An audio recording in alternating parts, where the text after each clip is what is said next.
আসসালামু আলাইকুম। চায়ের সাথে বাটার কুকিজ খেতে আমরা সবাই কম বেশি পছন্দ করি। বাসায় বসে কিন্তু খুব অল্প কিছু উপকরণ দিয়ে এই বিস্কিটটা বানিয়ে নেওয়া সম্ভব।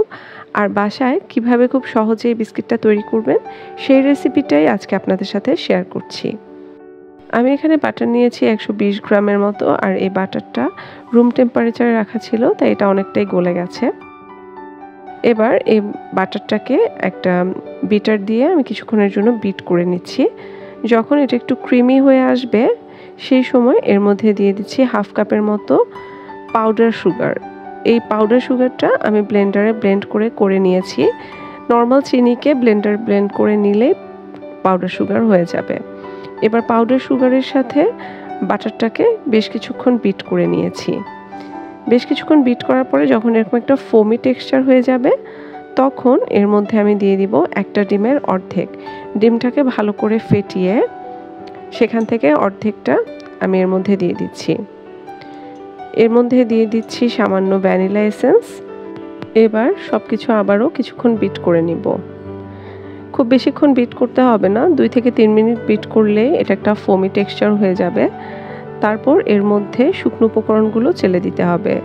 এবার আমি এখানে দিয়ে দিচ্ছি হাফ কাপের মতো ময়দা, দিয়ে দিচ্ছি 1/4 টিস্পুনের মতো বেকিং সোডা আর হাফ টিস্পুনের মতো বেকিং পাউডার, 1 চামচের মতো দিয়ে দিচ্ছি কর্নফ্লাওয়ার আর 2 টেবিল চামচের মতো দিয়ে দিচ্ছি মিল্ক পাউডার।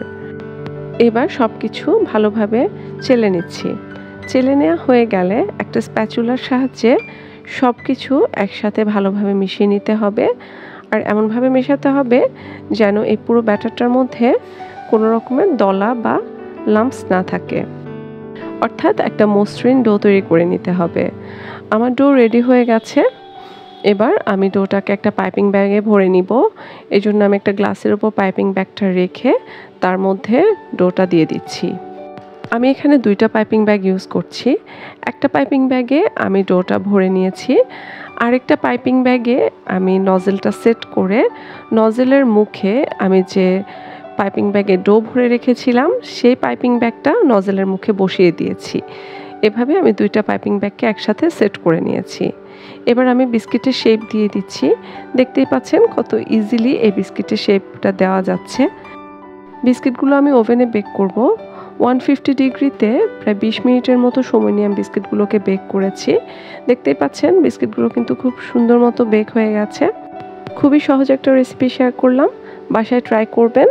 আর আমার ভিডিওগুলো যদি ভালো লেগে থাকে তাহলে আমার চ্যানেলটা সাবস্ক্রাইব করতে ভুলবেন না। সবাই ভালো থাকবেন, সুস্থ থাকবেন। আল্লাহ হাফেজ।